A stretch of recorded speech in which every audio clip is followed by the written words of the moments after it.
ఈ పునరుత్థాన దినంలో ఉదయకాలంలో ఈ సన్నిధికి మేము రావడానికి, నిన్ను ఆరాధించడానికి మాకు మీరు కృపనివ్వాలని, ఆరాధనతో మిమ్మల్ని కూర్చోవాలని, ఈ ప్రత్యక్షతను చూసి నిన్ను ఎరిగి నీ ఔన్నత్యానికి తగ్గట్టుగా, నీ వైభవానికి మహిమకు తగ్గట్టుగా నిన్ను హృదయాంతరాల నుంచి ఆరాధించడానికి మాకు కృప చూపించండి. ఈ వాక్య జ్ఞానంలో మాకు నీ స్వరూపాన్ని, నీ గొప్పతనాన్ని ఆయన మాకు చూపించింది. నీ రూపంతో మమ్మల్ని తాకి స్పృశించి పురుకొల్పి నీ ఆత్మ చేత మేము నిజమైన ఆరాధకులుగా ఉండడానికి మీకు కృప చూపించండి. ఈ చేతుల్లో మనం పెట్టుకుంటే యేసుక్రీస్తు వారి ప్రశస్తమైన నామమున వేడుకుంటున్నాం తండ్రి.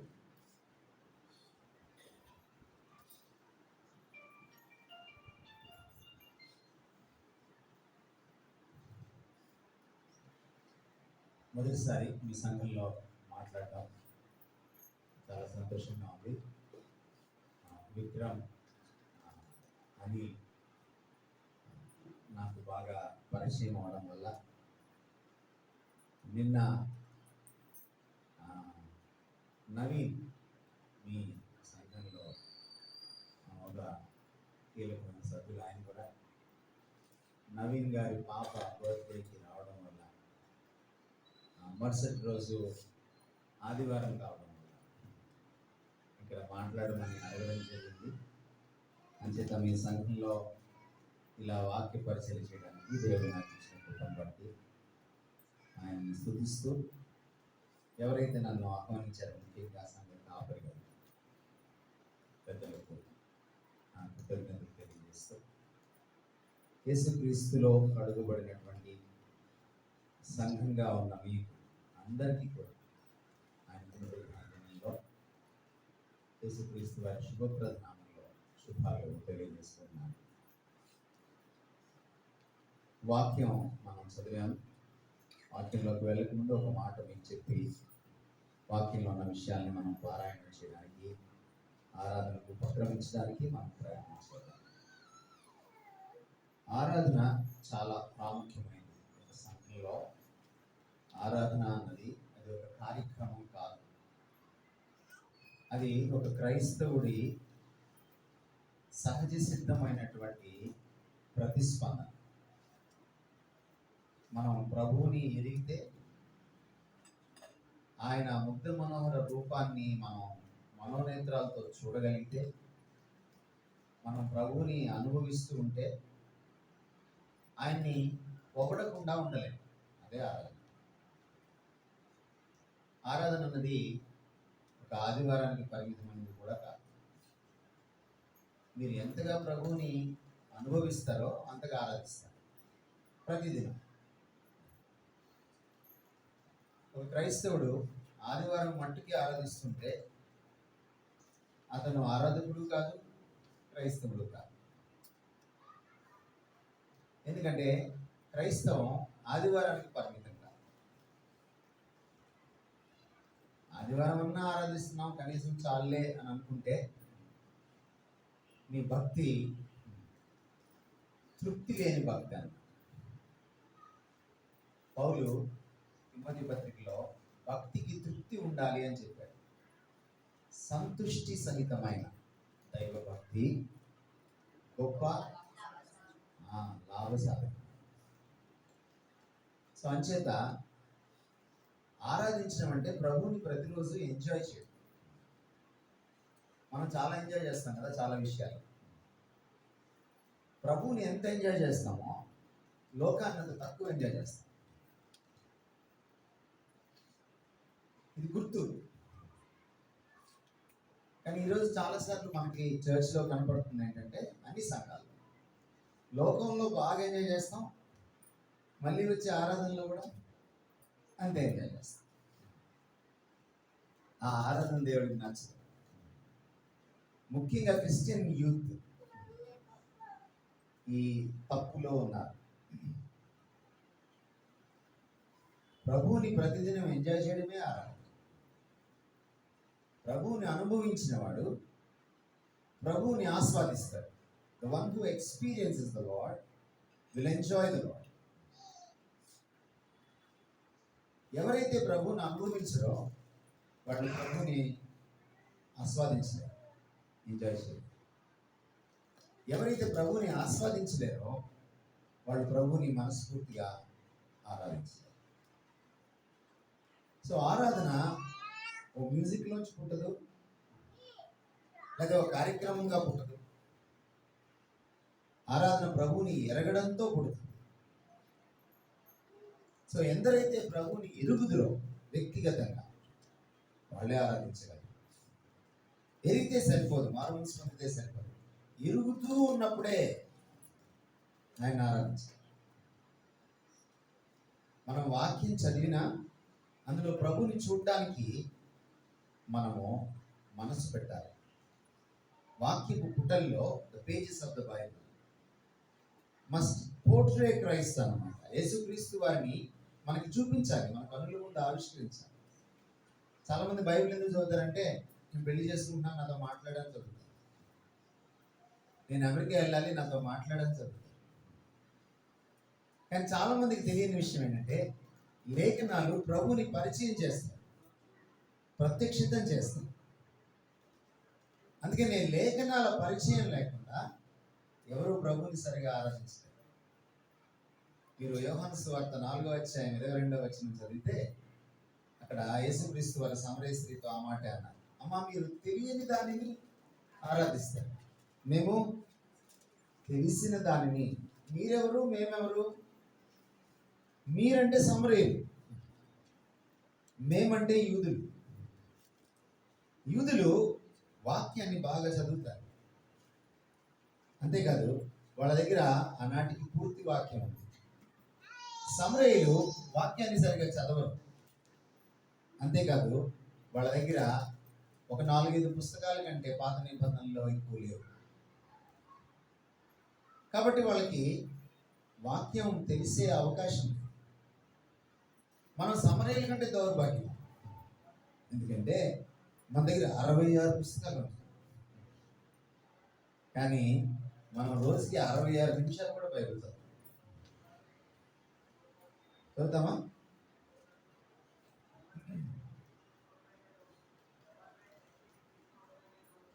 ఇప్పుడు నేను వస్తూ ఉంటే బోనాల పండుగ పాట వస్తుంది. ఆ పాటలో బ్రాంతి షాప్ గురించి మాట్లాడుతున్నాడు, చీప్ లిక్కర్ గురించి మాట్లాడుతున్నాడు, కోడి పందాల గురించి మాట్లాడుతున్నాడు. భక్తి పాట. నేను ఎప్పుడు నా జీవితంలో ఎలాంటి భక్తి పాట వినలా. తెలంగాణలో బోనాల్లో ఇంత మంచి భక్తి పాట ఉందా అంటే పాపం వాళ్ళ దేవుడి గురించి చెప్పుకోవడానికి ఏం లేదు. అందుకని చీప్ లిక్కరు, బ్రాందీ షాపు. కానీ మన దేవుడి గురించి చెప్పుకోవడానికి చాలా. అప్పుడప్పుడు అన్నిలో పండుగలు జరుగుతాయి, వాళ్ళ స్తోత్రాలు వినండి, వాళ్ళు దేవుడిని ఎలా వర్ణిస్తారు. కానీ ఇందులో చూడండి, ఈ దేవుడి క్యారెక్టర్ ఏంటి. చాలాసార్లు బాధ వేసే విషయం ఏంటంటే, ఇంత వాక్యం పెట్టుకొని ఇలాంటి దేవుణ్ణి పెట్టుకొని మన ఆరాధన చాలాసార్లు పైన పటారం లాగా, లోన లొట్టారం లాగా, షాలోగా ఉంటుంది చాలాసార్లు. అందుకే నేను మిమ్మల్ని ఎంకరేజ్ చేసేది ఏంటంటే, ఏ సంఘస్థులైనా నేను అడిగేది ఒకటే, వాక్యం చదవండి. You can't read the Bible, you can't worship God. తెలుసుకొని ఆయన ఆరాధించాలి. అందుకని 24వ వచనంలో ఏమన్నాడంటే, యోహాను 4:24లో ఆయన సత్యంతో ఆరాధించాడు. అంటే దేవుని గురించిన సత్యం, దేవుడు ఏమై ఉన్నాడో దాన్ని యథాతథంగా తెలుసుకొని దేవుణ్ణి యథాతథంగా గౌరవించాలి. దేవుడు ఎవరు ఆయన ఏమై ఉన్నాడు అన్నదానికి తగ్గట్టుగా ఆయన్ని గౌరవించడమే ఆరాధన. అందుకని దేవుడు ఎవరో తెలియకపోతే దేవుణ్ణి దానికి తగ్గట్టుగా గౌరవించలేము. దేవుడు ఏమై ఉన్నాడో దానికి తగ్గట్టుగా ఆయన్ని నేను గౌరవించకపోతే, ఆ గౌరవాన్ని ఆయనకు ఆపాదించకపోతే నేను ఆరాధించినట్టు కాదు, నిజానికి అవమానించిన. దేవుడు కాని దాన్ని నేను దేవుడు అన్నట్టుగా మాట్లాడాను అనుకోండి, ఆలోచించాను అనుకోండి, పొగిడాను అనుకోండి, I'm insulting God, not honouring God. ఆయన ఆరాధించట్లేదు, అవమానిస్తున్నాడు. అందుకని ఊహాజనితమైన ఆరాధన కరెక్ట్ కాదు. అందుకని ప్రభుని అనుభవించాలి, ప్రభుని ఆయన లేఖనాల్లో ప్రత్యక్షత చేసుకోవాలి. అందుకనే మనం ఏం చేస్తున్నాము, ఈ మంచి సంప్రదాయం మీ సంఘంలో ఉండడం చాలా సంతోషం. ఆరాధనకి ముందు మీరు వాక్య ధ్యానం చేస్తున్నారు.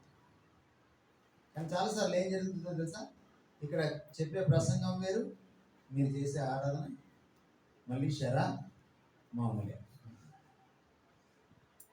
చాలాసార్లు మన ఆరాధన ఎలా ఉంటాయంటే, పోయిన వారం అంతకుముందు వారం ఆ క్యాసెట్ మళ్ళీ పాత రికార్డు మళ్ళీ వేస్తామన్నమాట.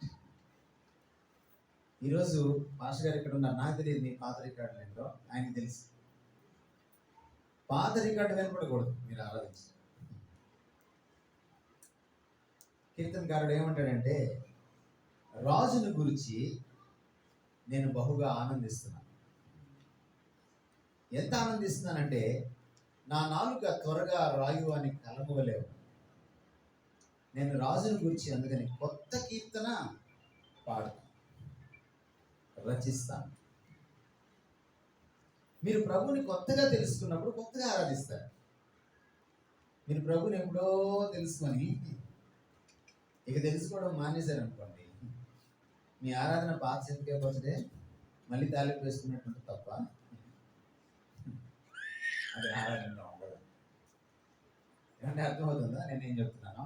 ఇప్పుడు వాక్యంలోకి వెళ్దాం. వాక్యాన్ని ధ్యానిద్దాం, ప్రభుని ఎరుగుదాం, దానికి తగ్గట్టుగా ఆయన్ని ఆరాధిద్దాం. ఈ వాక్య భాగంలో మనం చూస్తే కనీసం 3 విషయాలు మనకి కనపడతాయి. ఒకటి ఆయన అధికారం, అథారిటీ. రెండవది ఆయన సౌశీల్యం, ఆయన క్యారెక్టర్. ఈ 7 వచనాల్లో మనం చూస్తే, ఆ తర్వాత మనము ఇంకా కొంచెం ముందుకొచ్చి మనం చూస్తే యేసుక్రీస్తు దేవుని యొక్క అద్భుతమైనటువంటి మరొక విషయం మనకి ఇక్కడ కనపడేది ఏంటంటే ఆయన మహిమ, ఆయన glory, his authority, his character and his glory. Glory అనే దాన్ని నేను తర్వాత, మహిమ అంటే ఏమిటో నేను వర్ణిస్తాను మీకు. బట్ ముందు ఆయన అధికారాన్ని చూద్దాం. ఈ 6వ అధ్యాయం అర్థం చేసుకోవాలంటే ముందు కొంచెం నేపథ్యం, బ్యాక్గ్రౌండ్ అర్థం చేసుకోవాలి. ఎలా స్టార్ట్ అయింది చూడండి. 6వ అధ్యాయం 1వ వచనము, రాజైన ఉజ్జియా మృతి నొందిన సంవత్సరం, in the year that king Uzziah died. నా ఏం జరుగుతోంది ఇక్కడ అంటే, యెషయా అనేటువంటి ఈయన దేవాలయంలోకి వెళ్ళి, ఆ రోజు ఎవరు లేరు దేవాలయంలో, ఆయన ఒక్కడే కూర్చున్నాడు. చాలా వేదనతో, ఆందోళనతో తన దేశ సంక్షోభం గురించి, తన దేశంలో ఏర్పడినటువంటి పరిస్థితి గురించి వరి అవుతూ దేవుడి సన్నిధిలో ప్రార్థన చేసుకుంటున్నాడు. అది అక్కడ సీన్ అన్నమాట. ఎందుకు ఆయన అంత ఆందోళనగా ఉన్నాడు? ఎందుకంటే రాజుగారు చచ్చిపోయాడు, సింహాసనం ఖాళీగా ఉంది. నెక్స్ట్ రాజు ఎవరో తెలియదు. ఆ రోజుల్లో ఎక్కువసేపు సింహాసనం పైన రాజుగారు లేకపోతే ఏం జరుగుతుందో తెలుసా? పక్క దేశం వాడు వచ్చి వీళ్ళకి రాజు అయిపోతాడు. ఎక్కువసేపు రాజుగారు సింహాసనంలో లేరనుకోండి, ప్రజలు ఎలా పడితే అలాగా జీవిస్తారు. శాంతి భద్రతలు నాశనం అయిపోతాయి.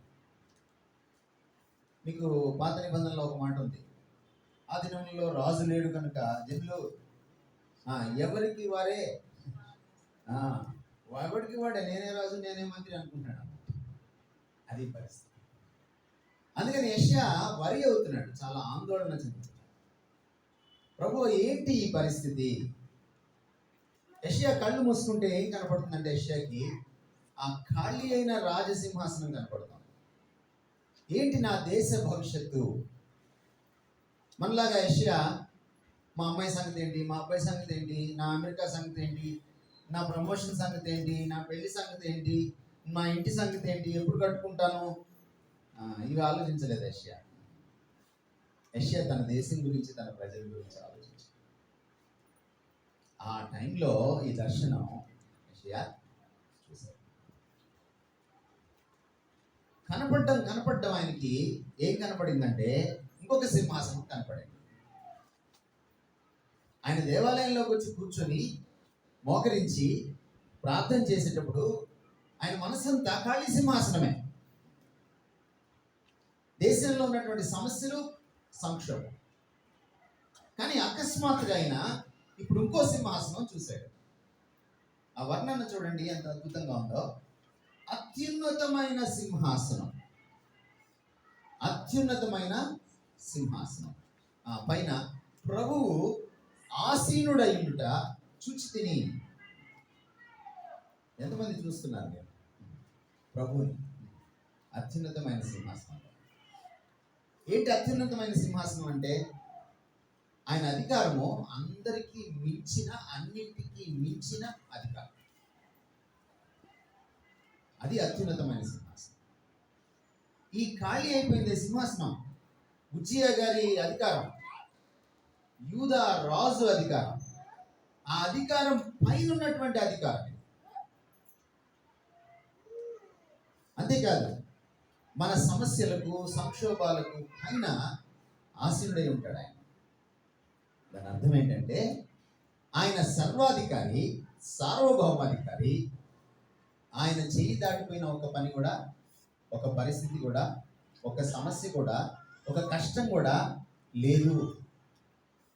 చాలాసార్లు మనం కష్టాల గుండా వెళ్ళినప్పుడు, బాధల గుండా వెళ్ళినప్పుడు, ఇబ్బందుల గుండా వెళ్ళినప్పుడు, లేక అనారోగ్యమో, హింసో, ఏదో ఒకటి అపార్థమో చెవి చూసినప్పుడు, మనం కన్నీళ్లు పెట్టుకున్నప్పుడు, మనం ఆందోళన చెందేటప్పుడు, మనం గాబరా పడిపోయేటప్పుడు మనకి ఈ సింహాసనం కనపడదు. చాలా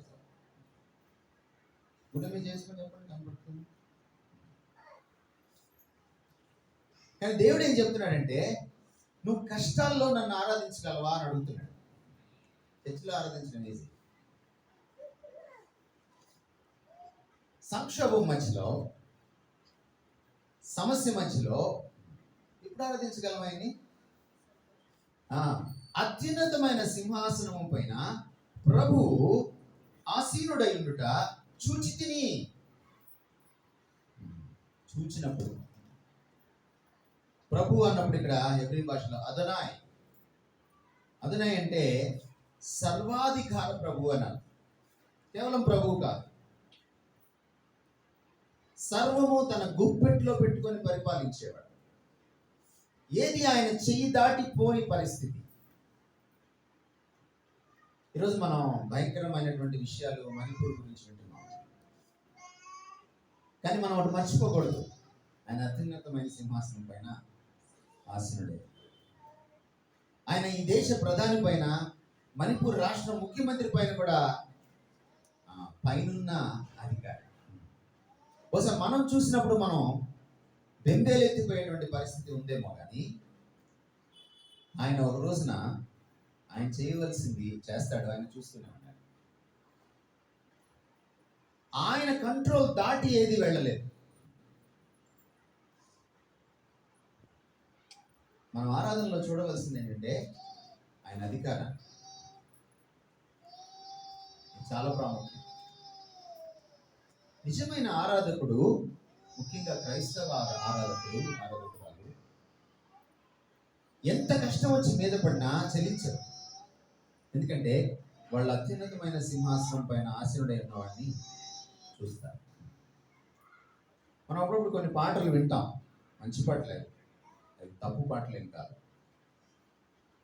కానీ కొన్నిసార్లు మన దృష్టి అక్కడ పరిమితం అయిపోతుంది.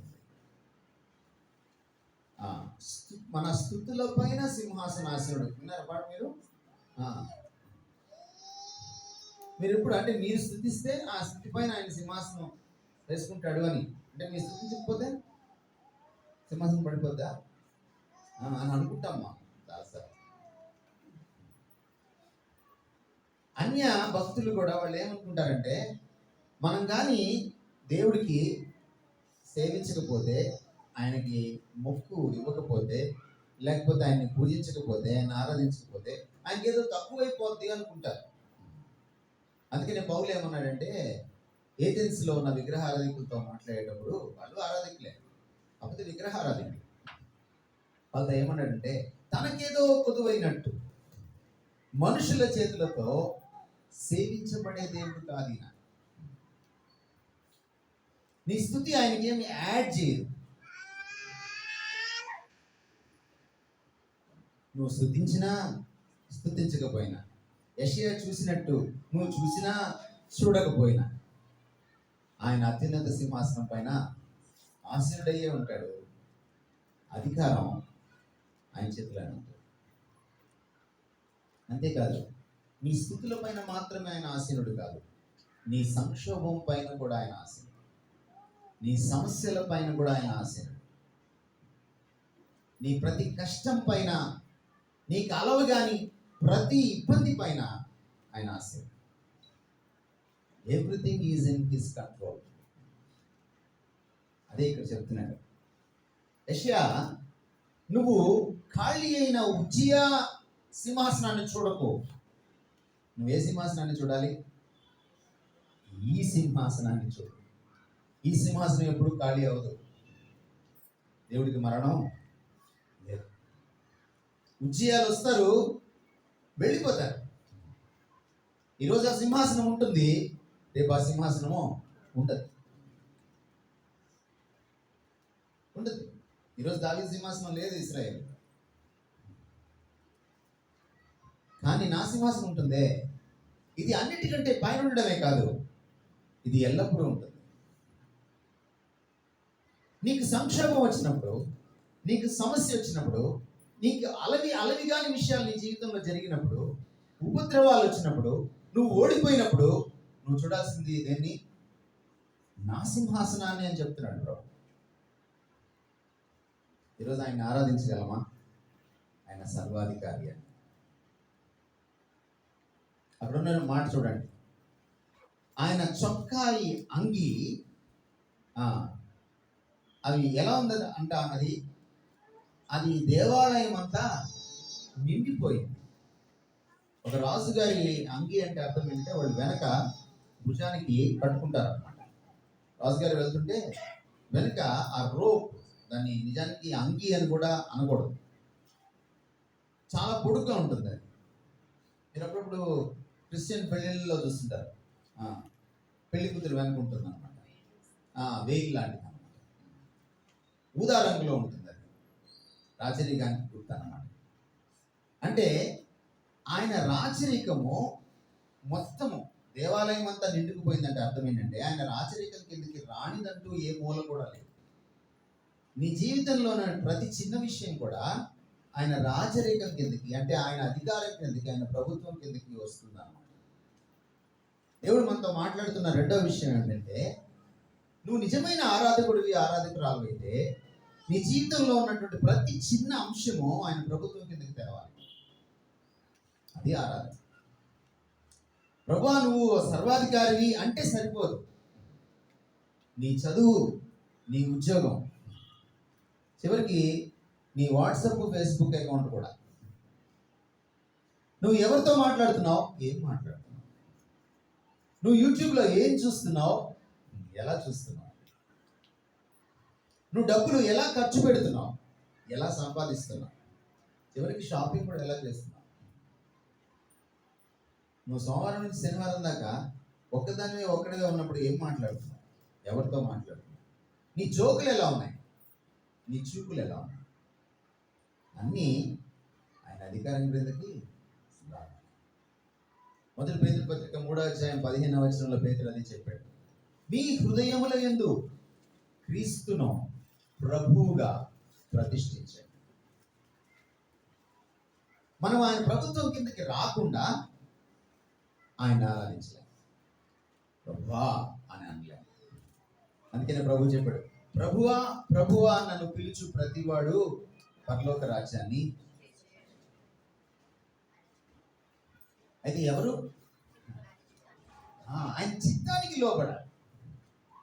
నా చిత్తం కాదు ప్రభువా, నీ చిత్తం, నా ఇష్టం కాదు ప్రభువా, నీ ఇష్టం అని మన ఇష్టాల్ని ఆయన ఇష్టానికి లోపరిచిన వ్యక్తే క్రైస్తవుడు, క్రైస్తవురాలు, నిజమైన ఆరాధకుడు. సో మీరు ఆదివారం ఇక్కడికి రాకముందు ఏం చేయాలి? మీరు ప్రభువుకి లోబడాలి. క్రైస్తవుడికి, క్రైస్తవురాలకి సొంత ఎజెండా ఉండదు, దేవుడి ఎజెండానే ఉంటుంది. మీరు భోజనం చేసినా, మీరు డ్రింక్ తాగినా, మంచినీళ్ళు తాగినా, మీరు టీవీ చూసినా, మీరు ఏది చేసినను మనుషుల నిమిత్తము కాక ప్రభువు నిమిత్తము చేయుడి. మీరు భోజనము చేసినను, పానము చేసినను ఆయనకు కృతజ్ఞతాస్తుతులు చెల్లిస్తూ చేయండి. This is the Christian life style. ఎప్పుడైతే నీ క్రైస్తవ జీవనం అంతా, అది దాంపత్య జీవితం కావచ్చు, అది కుటుంబ జీవితం కావచ్చు, అది తల్లిదండ్రులకు లోబడ్డం కావచ్చు, అది భార్య నీ భర్త ప్రేమించడం కావచ్చు, భార్య భర్తకి లోబడ్డం కావచ్చు, అది ఉద్యోగంలో నీ బాస్తో నువ్వు ఎలా ఉంటున్నావు, నీ ఉద్యోగాన్ని నువ్వు ఎంత సరిగా నిర్వర్తిస్తున్నావు అనేది కావచ్చు, అది వంటగదిలో ఒక ఆమ్లెట్ వేయడం కావచ్చు, అది ఇల్లు శుభ్రంగా పెట్టుకోవడం కావచ్చు, ప్రతిదీ కూడా ఆయన అధికారం క్రిందికి తెచ్చినప్పుడు, ఆయనకి లోబడినప్పుడు నువ్వు క్రైస్తవుడివి, క్రైస్తవురాలి, నువ్వు ఆరాధకుడు అవుతావు. తన ప్రభుత్వానికి, తన అధికారానికి, తన సింహాసనానికి లోను కాకుండా, తల వంచకుండా ప్రభువా అని వచ్చి ఇక్కడ పిలిస్తే ఆయన మన ఆరాధనకు విముఖుడు అవుతాడు, ముఖం తిప్పేస్తాడు. మనం ముందుకు వెళ్దాం. 2-3 వచనాలు. అక్కడ దేవదూతలు కనపడుతున్నారు, సెరాపులు, సెరఫిమ్. నా ఈ దేవదూతలకి వాళ్ళ వర్ణన చూడండి. వాళ్ళకి 6 రెక్కలు ఉన్నాయట, అంటే 3 జతలు. ఒక జత రెక్కలతో ఎగురుతున్నారు, ఇంకొక జత రెక్కలతో ఏం చేస్తున్నారు? ముఖాన్ని కప్పుకుంటున్నారు. ఇంకో జతతో ఏం చేస్తున్నారు? పాదాలని కూడా కప్పుకుంటున్నారు. దేనికంట? దేనికి? Because they are in the presence of God. దేవుని సన్నిధిలో ఉన్నారు వాళ్ళు. మీ చర్చిలో ఎంతమంది సెల్ ఫోన్ వాడతారు? చర్చిలో మేబీ మీ చర్చి చిన్న చర్చి కాబట్టి కొంచెం వాడితే ఇబ్బంది అని వాడట్లేదేమో. మీ చర్చిలో ఒక 1000 మంది ఉన్నారనుకోండి, ఖచ్చితంగా వాడతారు. ఎంతమంది చర్చ్ మధ్యలో మీ సెల్ ఫోన్ మోగుతుంది?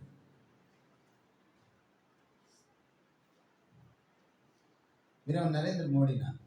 కాసేపు ఆపుకుంటే ఏమన్నా భూగోళం ఆగిపోతుందా? ఏమవుతుంది?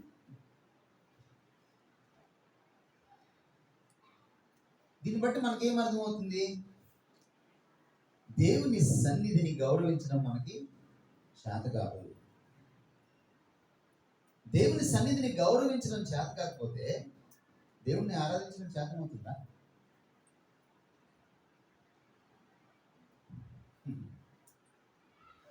ఇప్పుడు ఒక ప్రధానమంత్రి గారి దగ్గరికి, ఒక ముఖ్యమంత్రి గారి దగ్గరికి వెళ్ళి, సార్ మీరు చాలా టాప్ సార్ అని మీరు ముక్కులో చెక్కులు తీసుకుంటున్నారు, ఆయన దగ్గర ఎదురుగా కూర్చొని ఎలా ఉంటుంది ఆయనకి?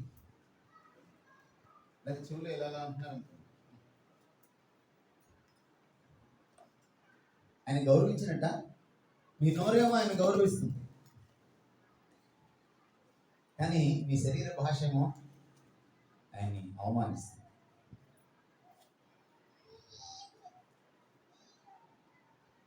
దూతల యొక్క శరీర భాష చూడండి, their body language in the presence of the lord. ఒకసారి లోపలికి వచ్చి మీరు కూర్చున్న తర్వాత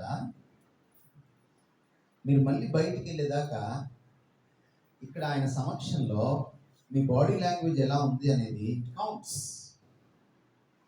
దాన్ని లెక్క వేస్తాడు దేవుడు. దేవుడు చూస్తున్నాడు. ఆయన కను దృష్టి ఏం చేస్తుంది? సంచారం చేస్తుంది. ఎంతటా? లోకమంతటా, భూమి అన్నంతటా. He's watching you. Not only on Sunday, every day. Even మనం బాత్రూంలో ఉన్నప్పుడు కూడా He's watching you. ఇక్కడ సమస్య ఏంటంటే, do you honor the presence of God? దేవుని సమక్షాన్ని, సన్నిధిని మనం గౌరవిస్తున్నామా? ఆయన సన్నిధిలో ఎలా మసలుకుంటామో అదే చెప్తుంది మనం ఆయన ఎంత గౌరవిస్తున్నామో గౌరవించట్లేదు అని.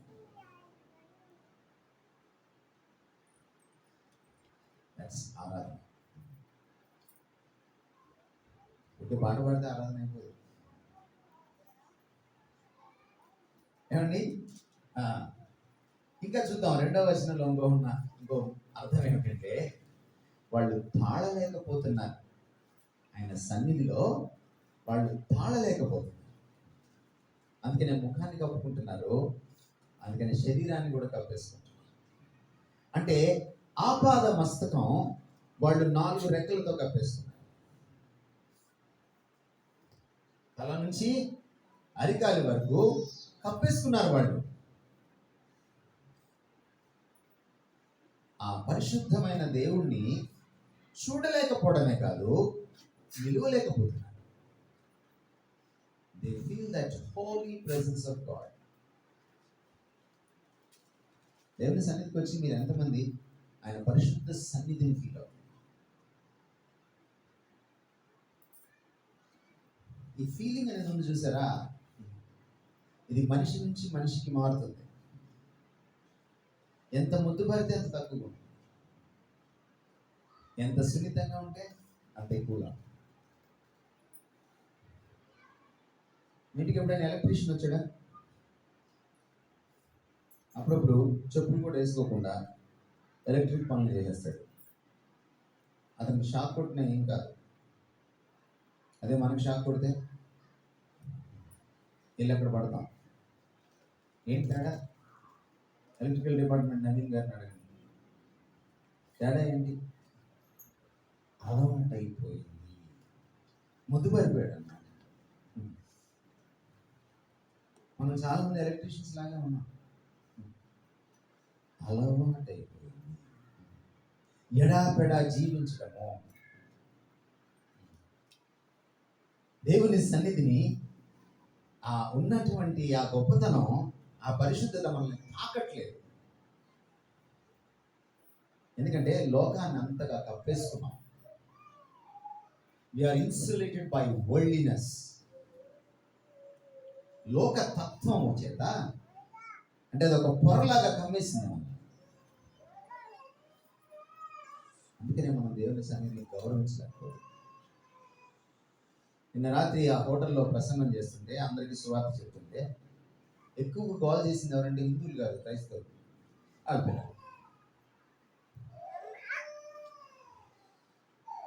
ఏమర్థమైంది మన క్రైస్తవుల గురించి?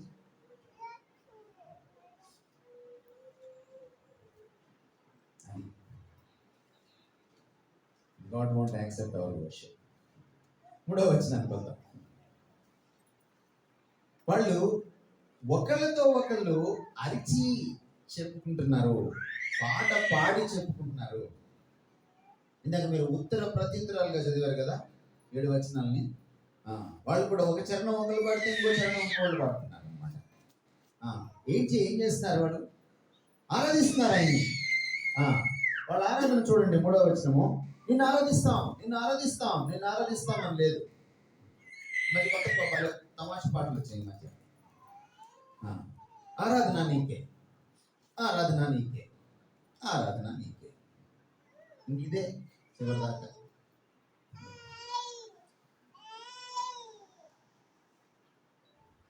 మీరు పెళ్లి చూపులకి వెళ్ళి వచ్చిన తర్వాత ఆ అమ్మాయికి నేను పెళ్లి చేసుకుంటా, నేను పెళ్లి చేసుకుంటా, నేను పెళ్లి చేసుకుంటా అని వాడు 6 సంవత్సరాలు చెప్పండి, పెళ్ళైనట్ట అంటే పెళ్ళైనట్ట చెప్పండి సార్, పెళ్ళైనట్టేనా? చెప్పట్లేదు మీరు, అయిపోయినట్టేనా? కానట్టు. పెళ్లి చేసుకుంటా అంటే పెళ్లి చేసుకున్నట్టు కాదు, ఆరాధిస్తా అంటే ఆరాధించినట్టు కాదు. అర్థమైందా ఎవరన్నా మీకు నేను చెప్పేది? అందుకని పాత పాటల్లో ఒక మాట మళ్ళీ రిపీట్ అవ్వదు. మీరు పాత పాటలు వినండి, తెలుగు కూడా వస్తుంది కాస్త. చెప్పింది మళ్ళీ చెప్పరు వాళ్ళు. కానీ ఇక్కడ దూతలు చూడండి, అలా ఆరాధించట్లేదు వాళ్ళు. ఆరాధిస్తాం ఆరాధిస్తాం ఆరాధిస్తాం అని అరిగిపోయేటట్లాగా అనట్లా. వాళ్ళు ఏం చేస్తున్నారంటే ఆయన క్యారెక్టర్ ఏంటో చెప్తున్నారు. సైన్యములకు అధిపతి యెహోవా పరిశుద్ధుడు, పరిశుద్ధుడు, పరిశుద్ధుడు. ఎందుకు 3 సార్లు వాడారు? ఎందుకంటే హెబ్రీ పరిభాషలో 2 సార్లు వాడితే చాలా ప్రాముఖ్యం. అప్పుడప్పుడు యేసుక్రీస్తు వారు ఇలా అంటుండేవాడు, మీతో నిశ్చయముగా చెప్పుచున్నాను. నికోదేముతో అన్నాడు, సిలువలో తన పక్కన ఉన్న దొంగతో అన్నాడు, నేడు నీవు నాతో కూడా పరదేశంలో ఉన్నావు, నీతో నిశ్చయముగా చెప్పుచున్నాను. మీరు ఒరిజినల్ టెక్స్ట్లో చదివితే అలా లేదు, నీతో 2 సార్లు చెప్తున్నాను. పేతురుతో కూడా ఒక మాట చెప్పాడు, ముమ్మారు 3 సార్లు. యేసుక్రీస్తు సిలువకి ఎక్కక ముందు 3 సార్లు ప్రార్థన చేశాడు. ఈ 2 సార్లు 3 సార్లు అనేది ఏంటంటే హెబ్రీ సంస్కృతిలో మోస్ట్ ఇంపార్టెంట్, అతి ప్రాముఖ్యమైంది. పరిపూర్ణత, ప్రాముఖ్యత. దేవుని గుణ లక్షణాల్లో అత్యంత ప్రాముఖ్యమైంది, పునాది లక్షణం, కీలక మూల లక్షణం ఏంటంటే పరిశుద్ధి. అది దాని అర్థం. అందుకని యేసుక్రీస్తు వారి మాటల్లో ఆమీన్ ఆమీన్ అని 2 సార్లు వాడేవాడు ఆయన. అరమాయిలో ఆమేన్ ఆమేన్ అని హెబ్రీ భాషలో 2 సార్లు వాడేవాడు ఆయన. గట్టిగా చెప్పాలంటే ఏదైనా విషయాన్ని దాని తెలుగులో అందుకని మనకు అర్థం కాదని మీతో నిశ్చయముగా చెప్పుచున్నాను అని ట్రాన్స్లేట్ చేశారన్నమాట.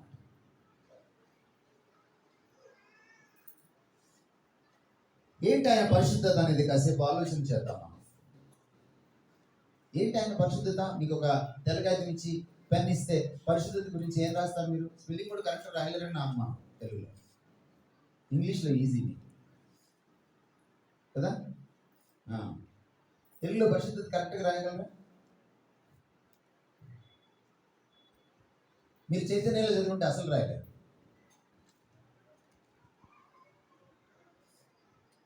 స్పెల్లింగ్ తెలియకపోతే పరిశుద్ధత ఎట్లా తెలుస్తుంది మనకి?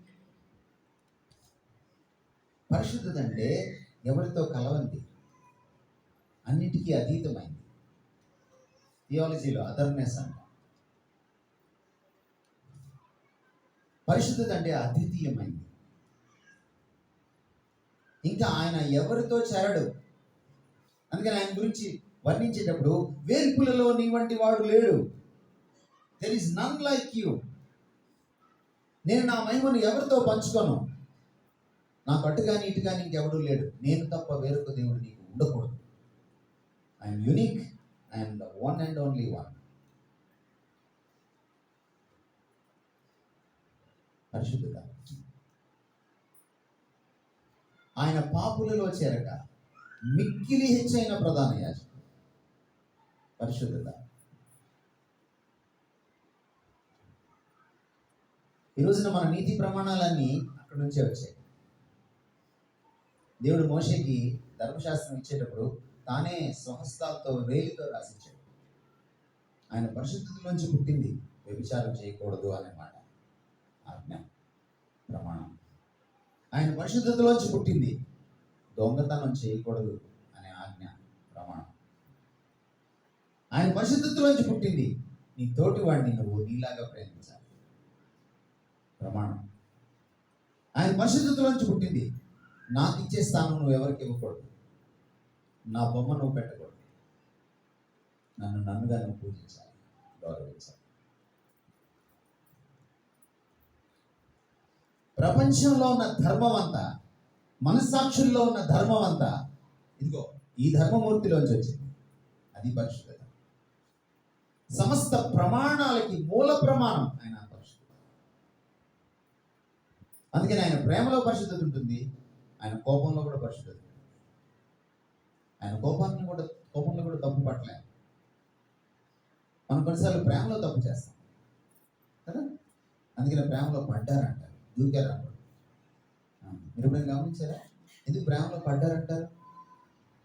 యాక్సిడెంట్ అది, యాక్సిడెంట్ అన్నమాట. దూకితే ఇన్సిడెంట్. ప్రేమలో కూడా తప్పు చేస్తామా, కానీ ఈయన కోపంలో కూడా తప్పు చేయడం. ఈయన కోపం కూడా పరిశుద్ధమైంది.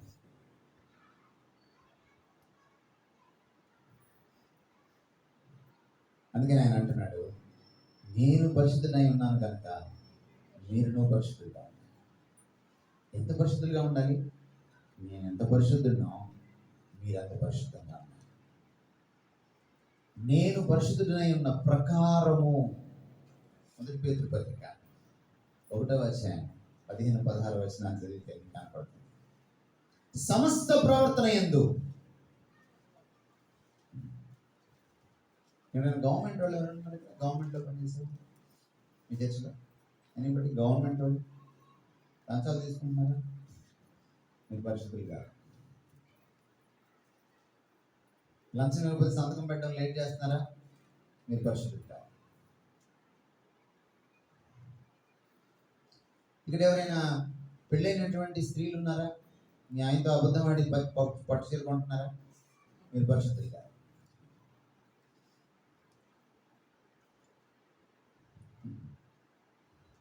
సమస్త ప్రవర్తన. అందుకని కీర్తనకారుడు మనకి ఏం చెప్తాడంటే, మీరు ఆరాధించేటప్పుడు ఈ పరిశుద్ధుడిని మీరు పరిశుద్ధాలంకారములు ధరించుకొని ఏం చేయాలి? ఆయనకు నమస్కారం చేయాలి, ఆయన ఆరాధించాలి. ఏమండి సార్, మీ కలరమా నా కలరమా?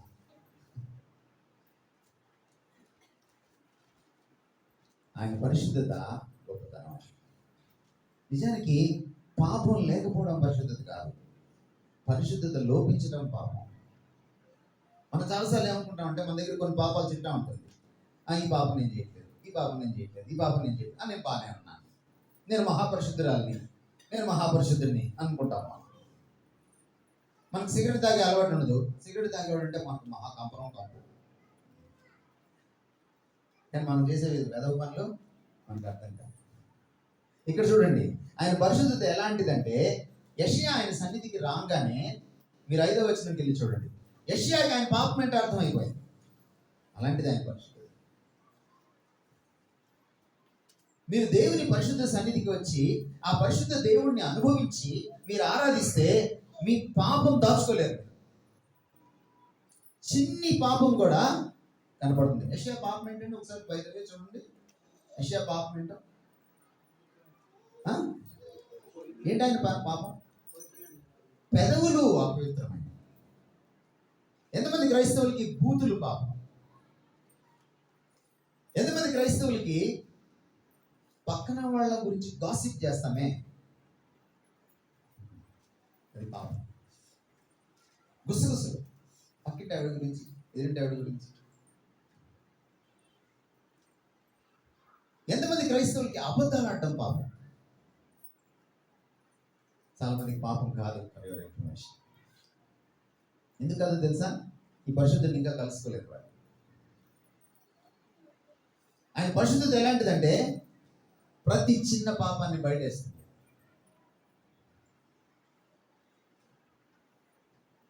ఇక్కడ ఏదైనా ఒక వస్తువు పడిపోతే ఈ లైట్ సరిపోతుంది వెతకడానికి. కానీ మీ తల వెంట్రుక ఒకటి పడిపోయింది అనుకోండి, దాన్ని వెతకాలనుకోండి, మీకు ఎంత లైట్ కావాలి? ఏమండి, ట్యూబ్ లైట్ సరిపోద్దా? టార్చ్ లైట్ సరిపోద్దా? మీ సెల్ ఫోన్ లైట్ సరిపోద్దా? నేల మీద పడి పెద్ద లైట్ వేసుకుని వెతకాలి. దేవుడి పరిశుద్ధత ఎలాంటిదంటే కనిపించని పాపాలను కూడా బయట పెడుతుంది. అందుకని 1 యోహాను పత్రికలో ఇలా రాయబడింది, మనము ఆయనతో అన్యోన్య సహవాసం కలిగిన వారమైతే, మనము ఆయన నడిచినట్టు వెలుగులో నడిచిన వారమైతే మన పాపాలను ఆయన కడుగుతాడు. అక్కడ ఒప్పుకోమని లేదు, కడుగుతాడు అన్నది. ఎందుకంటే పాపం బయటపడుతుంది.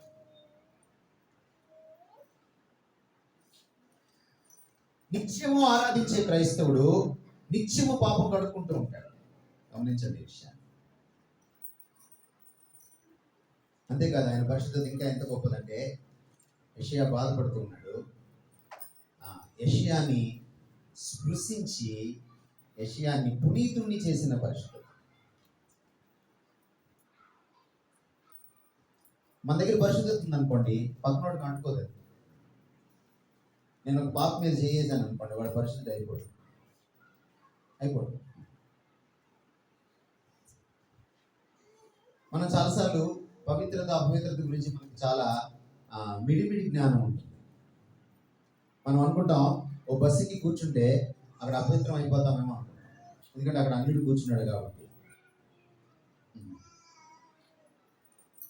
మనం అనుకుంటాం, ఒక హోటల్లో పెళ్లి చేసుకుంటే అది అపవిత్రమేమో అనుకుంటాం, ఎందుకంటే అది అన్యులు చేసుకుంటే పెళ్ళిళ్ళు అక్కడ చేసుకుంటారు కాబట్టి. మనం అనుకుంటాం, ఇక్కడ నుంచి మనం ఇంకొక అన్య ప్రదేశానికి వెళ్తే ఇక్కడ ఆరాధించినట్టు అక్కడ ఆరాధించలేము అనుకుంటాం, ఎందుకంటే ఇక్కడే దేవుడి సన్నిధి ఉంటుంది అనుకుంటాం. కానీ గమ్మత్ ఏంటంటే, అన్యుడు పండించిన చింతపండు మీరు వాడతారు, అన్యుడు బర్రె పాలు మీరు వాడతారు, అన్యుడు పండించే బియ్యము మీరే తింటారు. అన్యుడు అమ్మేటువంటి ఉదయాన్నే సాంబ్రాణి కడ్డీలు వెలిగించి కందిపప్పుకి చింతపండుకి అన్నిటికీ పూజ చేస్తాడు. ఆ చింతపండు ఆ కందిపప్పు తెచ్చుకొని పప్పు చేసుకుంటారు. అన్యుడు హలాల్ చేసినటువంటి చికెన్ కాసేపట్లో తింటారు. నీకు అపవిత్రం అనిపించదు.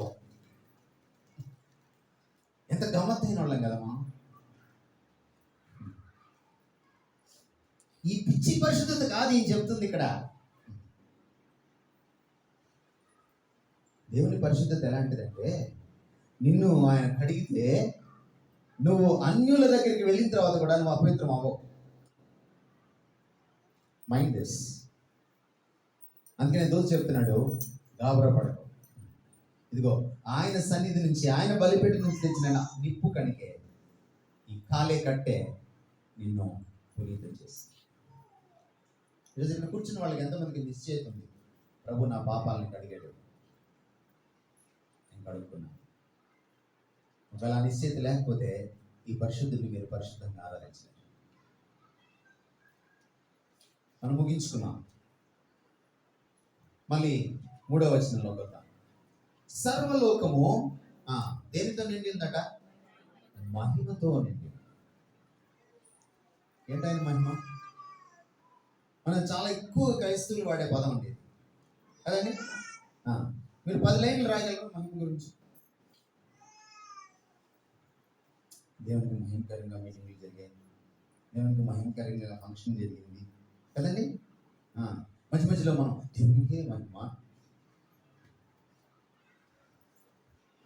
చెప్పండి, నాకు మహిమ అంటే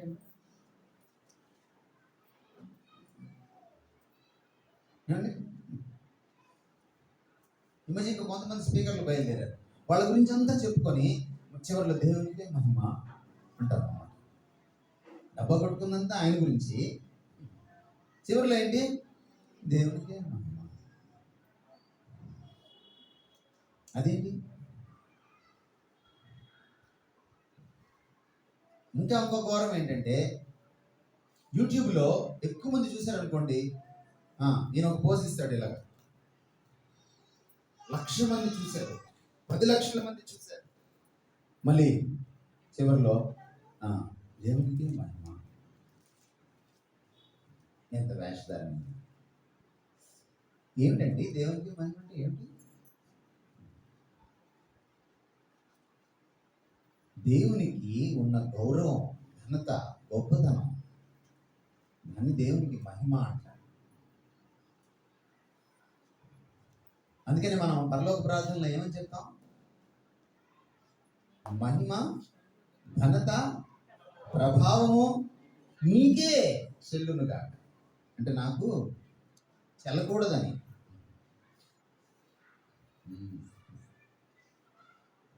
ఆరాధనలో దేవుని మహిమపరచడం అంటే నువ్వు కనపడకూడదు. అందుకని నేను వర్షిప్ లీడర్స్కి అగెయిన్స్ట్ నేను. ఎందుకంటే ఆరాధనలో ఎవరు కనపడాలి? వర్షిప్ లీడర్ ఉండకూడదు, వర్షిప్పే ఉండాలి. లీడర్ ఆయన, మధ్యలో ఇంకెవడు ఉండకూడదు. ఆరాధించడానికి ప్రకాశం వచ్చి మిమ్మల్ని గిలిగింతలు పెట్టక్కర్లా. మ్యూజిక్ తోటో పాటల మధ్యలో మాడుతూ ఉంటారు మనోళ్ళు. పాడాలా? నీ మాటలు వినాలి. అవసరం లేదు. ఫిలిప్పీ పత్రిక 3:3 ఏముందంటే, ఆత్మచేత పురికొల్పబడి మనం ఆరాధిస్తాం. ఎవరైతే దేవుని గొప్పతనాన్ని తెలుసుకుంటారో వాళ్ళే ఆయన ఆరాధించారు. మన ఆరాధన ఎప్పుడు కూడా ఆయన గొప్పతనానికి కొంచెం కూడా తక్కువ చేయకూడదు. మనం గుర్తుపెట్టుకోండి, ఎక్కడ అహం ఉంటుందో అక్కడ ఆరాధన చచ్చిపోతుంది. ఎక్కడ అహం చచ్చిపోతుందో అక్కడ ఆరాధన పైకి లేస్తుంది. దేవుని సన్నిధిలో ఆయన్ని హెచ్చిస్తుంది. అహం ఉన్న చోట ఆరాధన బ్రతకదు. నేను కనపడుతున్నానా? నేను ఒక గిటారిస్ట్ని కావచ్చు, నేను ఒక సింగర్ని కావచ్చు, నేను ఒక స్పీకర్ని కావచ్చు, నేను కనపడకూడదు. అదే ఆరాధన. మహిమ నీకే ప్రభు అని పడతాం కదా మనం. కానీ చర్చి బయటికి వెళ్ళి మన మహిమను చాటుకుంటాం. మనం ఎలా వస్తాం క్రిస్మస్కి? మన దేశంలో అమ్మాయిలు మాత్రమే వేసుకోరు ఆభరణాలు, అబ్బాయిలు కూడా వేసుకుంటారు. అవసరమైతే ఆభరణం కనపడడానికి షర్టు పై బటన్ కూడా ఓపెన్ చేస్తారు, సైడ్కి లాగుతారు చేయండి. ఎందుకు? చర్చి లోపల మహిమ నీకే ప్రభు. మెట్లు దిగంగానే మహిమ నాకే ప్రభు.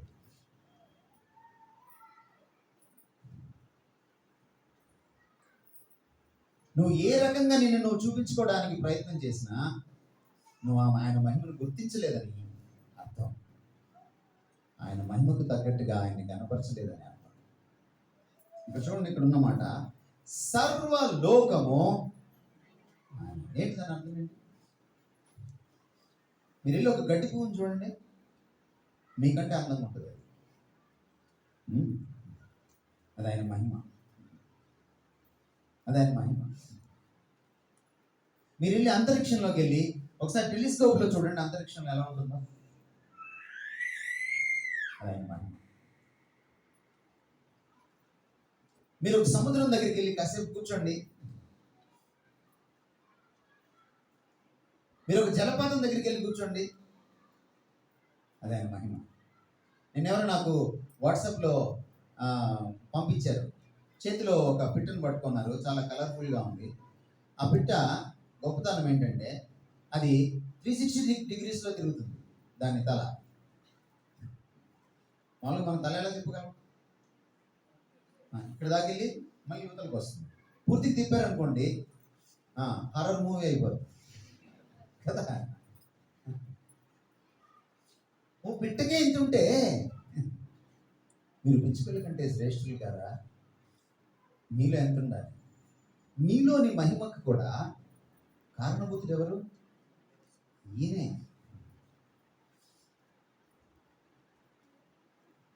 అది నువ్వు క్షణక్షణం గుర్తించినప్పుడు నువ్వు ఆయన ఆరాధించాలి. నీ టాలెంట్ కావచ్చు, నీ అందం కావచ్చు, నీ హోదా కావచ్చు, నీ గొప్పతనం కావచ్చు, నీ మాట తీరు కావచ్చు, నీ దగ్గర ఏ పాజిటివ్ ఉన్నా ఏ గొప్పతనం ఉన్నా అది నీ మహిమ అయితే ఆ మహిమకు కారణము ఈయన మహిమ. అది నువ్వు ఎన్నిసార్లు గుర్తిస్తావో, ఎంత లోతుగా గుర్తిస్తావో అంత బాగా ఆయన ఆరాధించగలవు.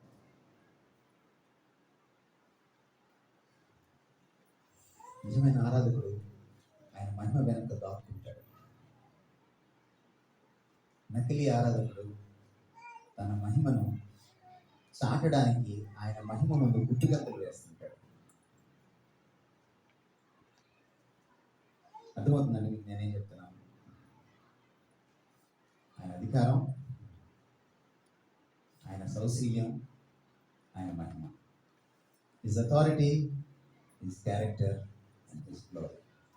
ఈ మూడు విషయాలు ఈరోజు మనల్ని ప్రేరేపించగలిగితే, పురికొల్పగలిగితే, మనకు స్ఫూర్తినివ్వగలిగితే మనం అద్భుతంగా మరొక 20 నిమిషాలు ఆయన్ని వ్యక్తిగతంగా మనస్ఫూర్తిగా ఆత్మతో సత్యంతో ఆరాధించడానికి వీలవుతుంది. ఆరాధనలోకి వెళ్దాం.